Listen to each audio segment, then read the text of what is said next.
अरे मेरी प्यारी बहू, शादी के जोड़े में कितनी अच्छी लग रही है। पर बहू, तुझे दहेज में इतना सारा सामान लाने की क्या जरूरत थी? देख कितना सारा सामान नीचे ही रखा हुआ है। क्या माँ जी, आप भी ना कैसी बातें कर रही हैं। मैं अपने करोड़पति माँ बाप की इकलौती बेटी हूँ।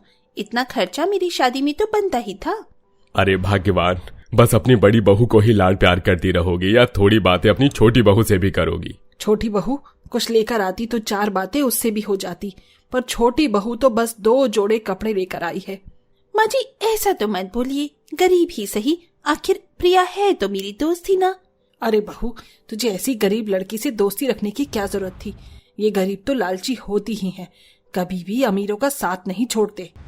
ऐसा नहीं है माँ जी, मैंने बचपन से आज तक शीतल को अपनी सबसे अच्छी दोस्त ही माना है। मैं तो उसे अपनी बहन की तरह मानती हूँ। हाँ ठीक है, मुझे मत बता कि तू अपनी दोस्त को कितना मानती है। अच्छा बड़ी बहू, चल मैं तुझे कमरे में ले चलती हूँ। मैंने तेरा कमरा बहुत अच्छे से सजाया है। माँ, आप तो सारा प्यार भैया भाभी पर ही लुटा रही हैं। हमारे कमरे में मेहमान बैठे हैं, जरा उनको भी बाहर भेज दो ताकि हम दोनों भी अपने कमरे में जा सकें। कमरा? कैसा कमरा? तुम दोनों यहाँ हॉल में ही सो लो। घर आए मेहमानों को मैं बाहर थोड़ी न रुकने दूंगी। पर क्यों माँ? भैया भाभी को तो उनका कमरा मिल गया, फिर हमें क्यों नहीं हमारा कमरा मिल रहा? क्या मैं आपका बेटा नहीं हूँ, या मैंने अपनी पसंद के गरीब लड़के से शादी कर ली इसलिए आप हमारे साथ ऐसा कर रही हैं? तो ऐसी गलती करी ही क्यों राजीव? तूने सोच समझकर फैसला लेना चाहिए था ना। तुझे माँ की बात सुननी चाहिए थी और एक अमीर लड़की से शादी करनी चाहिए थी। अब गरीब से शादी करेगा तो ऐसी ही जिंदगी जिएगा ना। पापा आप तो कुछ बोलिए। आशा, तुम ये बिल्कुल ठीक नहीं कर रही। इन दोनों की शादी आज ही हुई है और वो दोनों हॉल में। तुमने सोचा भी है अगर घर आए मेहमानों ने देख लिया तो वो क्या सब सोचेंगे और क्या बोलेंगे? आप तो चुप ही रहिए जी, ये सब कुछ आपकी वजह से ही हुआ है। पर आपकी जितनी चलनी थी चल गई। अब इस घर में वही होगा जो मैं चाहूंगी। इस तरह आशा अपने बड़े बेटे बहू को उनके कमरे में भेज देती है और बेचारा राजीव प्रिया के साथ हॉल में रात गुजारता है। अगली सुबह होते ही एक एक करके सभी मेहमान अपने अपने घर चले जाते हैं, जिसके बाद आशा प्रिया का बैग लेकर दरवाजे के बाहर रख देती है और उससे कहती है, ये सामान उठाओ और अपने पति के साथ नीचे वाले फ्लोर में चली जाओ। क्यों माँ जी?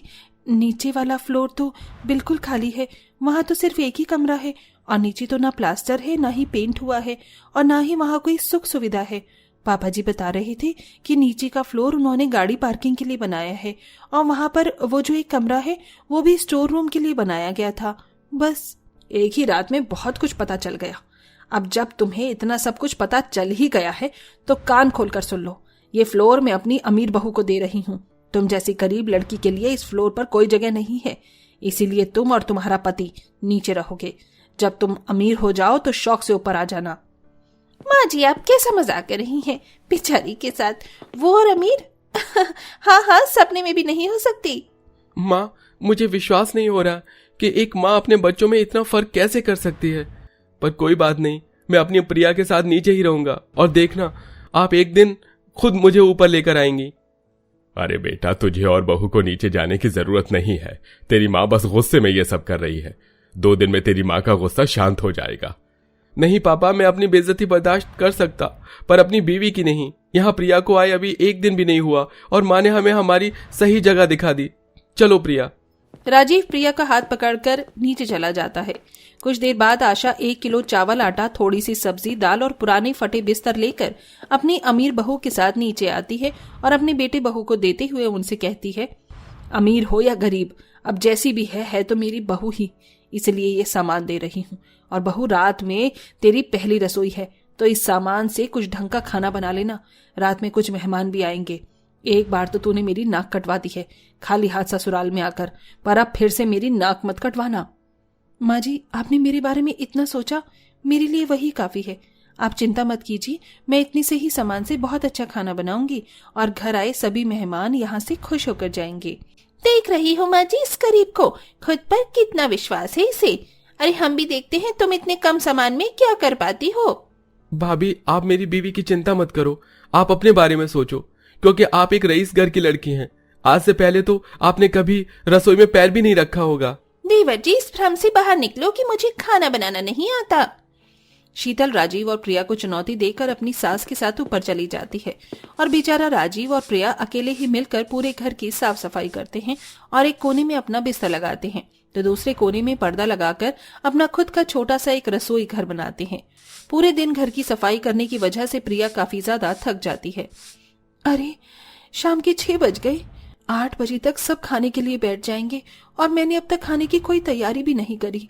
प्रिया, तुम इतना क्यों सोचती हो? वैसे भी तुम कितना ही अच्छा खाना क्यों ना बना लो, माँ तो सिर्फ अपनी अमीर बहू की ही तारीफ करेंगी। राजीव, तारीफ चाहे किसी की भी हो, पर आज मेरी पहली रसोई है और मुझे अपनी ये रस्म पूरी करनी है। अगर ये बात है तो फिर चलो, मैं भी तुम्हारी मदद करता हूँ, हम दोनों मिलकर खाना बनाएंगे। इतना बोलकर राजीव खाना बनाने में प्रिया की मदद करवाता है। जब तक प्रिया चावल धोकर बनने के लिए रखती है, तब तक राजीव सारी सब्जियां काट देता है।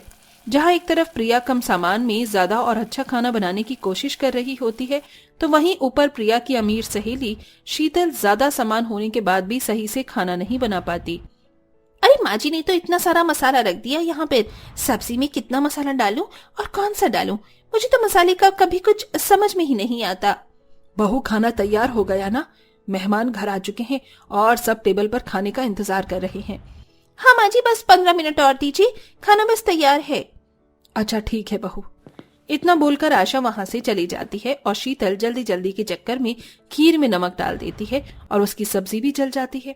पर शीतल को इन सब चीजों से फर्क नहीं पड़ता और वो अपना खराब खाना लेकर बाहर जाती है, जहां वो देखती है कि प्रिया ने पहले से ही खाने की टेबल पर अपना साधारण खाना लोगों में परोस दिया है। ये देख शीतल सभी के सामने प्रिया की इंसल्ट करने लगती है। प्रिया, आज तुम्हारी पहली रसोई थी, कम से कम आज के दिन तो कुछ अच्छा बना लेती। भला मेहमानों को साधारण परांठा, सब्जी और दाल चावल कौन परोसता है? मुझे देख, मैंने दाल मखनी, शाही पनीर, नान, खीर और न जाने क्या क्या बनाया है। शीतल, एक बार उसको देख तो लो, वो कितनी गरीब है। वो बेचारी माँ की वजह से अपनी पहली रसोई कर पाई है, वही गनीमत समझो उसके लिए। बेटा, तुम चाहे जो भी बोलो, पर मेरी गरीब बहू के हाथों में स्वाद तो है। हाँ भैया, ये बात तो आपने बिल्कुल सही कही है। पहले निवाले को खाकर ही ऐसा लग रहा है जैसे कि किसी 5 स्टार होटल का खाना खा रहे हो। वैसे बहू, अब तुम अपना खाना भी हमें परोस दो। कब से हम तुम्हारे ही खाने का इंतजार कर रहे हैं, आखिर हम भी तो देखें अमीर घरों का खाना कैसा होता है। अब शीतल जल्दी से घर आए मेहमानों को खाना परोसती है और जैसे ही मेहमान और आशा अपनी अमीर बहू के हाथ का खाना खाते हैं, उनके होश उड़ जाते हैं। भाभी, अमीर लोग के घर में ऐसा खाना खाया जाता है? हे भगवान, इससे अच्छा है कि मैं गरीब लोगों के घर का खाना खा लूं। मेरी बस की नहीं है अमीरों का खाना खाना। शीतल बहू, ये सब क्या है? सब्जी जली हुई है और तुमने खीर में नमक डाल दिया। तुम्हें नमक और चीनी में फर्क नहीं पता क्या? छोटी बहू का खाना देखो, भले ही वो गरीब है और मैंने उसे थोड़ा सा अनाज दिया था, पर उसने फिर भी कितना अच्छा खाना बनाया है। खाना नहीं बनाना आता तो बता देती, मैं तुम्हारी मदद कर देती खाना बनाने में। मैंने तो पहले ही कहा था, अमीरों के पास पैसे के अलावा और कुछ नहीं होता। बड़ी बहू, मुझे तुमसे ये उम्मीद नहीं थी। छोटी बहू, तुमने खाना बहुत अच्छा बनाया है, मानना पड़ेगा। तुम मेरी चुनौती में खरी उतरी हो। खाना खाकर आशा का मन अपनी छोटी बहू के लिए पिघल जाता है और वो अपनी गरीब बहू की तारीफ करके वहां से चली जाती है, जो शीतल को जरा भी अच्छा नहीं लगता। और इसी तरह से कुछ दिन बीत जाते हैं और गुजरते समय के साथ आशा अपनी छोटी बहू को अपना लेती है और उसके अंदर से अमीर गरीब का भेदभाव भी खत्म हो जाता है। दोस्तों, आशा है कि आपको कहानी पसंद आई होगी, पर आपको याद है कि अमीर सहेली ने पहली रसोई में क्या बनाया था और गरीब सहेली ने क्या? कमेंट में जरूर बताएं।